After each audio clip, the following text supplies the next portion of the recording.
Don't look at you being a good guy saying that you're going to finish last, because those who finish last, last. The Bible says the last shall be first and the first shall be last. That's a principle.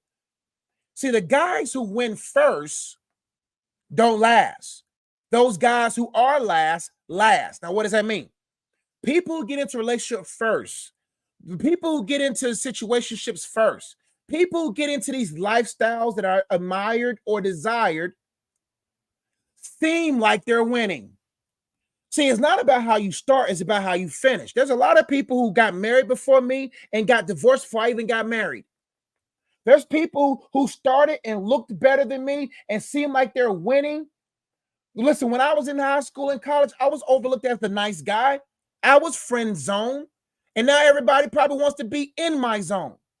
But because I was willing to endure the embarrassment, because I was willing to endure, because I understood the principle that the first shall be last and the last shall be first, meaning those who rush to be first don't have the character, don't have the qualities, don't have the resiliency to be able to last. But those who finish last, then they end up being first.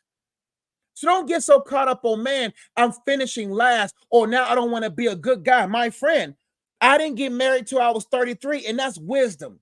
A lot of people get married young. There's nothing wrong with that to some degree, but a lot of people want to get married first. They want to get married early and don't even know themselves.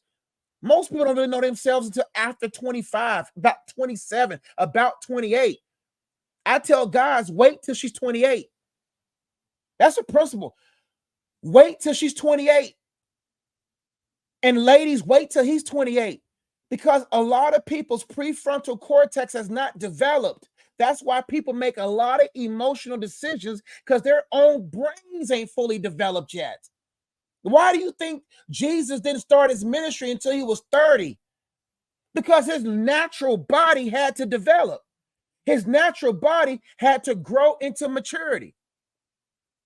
That's why I say wait till she's 28, because then you'll know what you'll have forever. So good guys finish last because good guys last. And the good guys who finish last, they learn from the mistakes of others. They're able to navigate different pitfalls and ditches. You said sometimes being a good man is not good enough for a lot of women. Key word, not good enough for a lot of women. All you got to do is be good enough for the right one. Listen, it's not about it's not being in a place where you measure yourself with a lot. You measure yourself with the one. So don't get so caught. Don't even allow your mind to worry about that. Don't worry about all those different things that comes with the world standards. Because my friend, if you endure, if you last through this, then you will last through anything. He says, being a good man has left me with heartache and heartache in relationships in the past. Well, my friend, you're choosing the wrong type of woman. You're focusing on the wrong type of things. So what does it mean to be a guy that lasts from finishing last? Number one thing, you got to grow your relationship with God.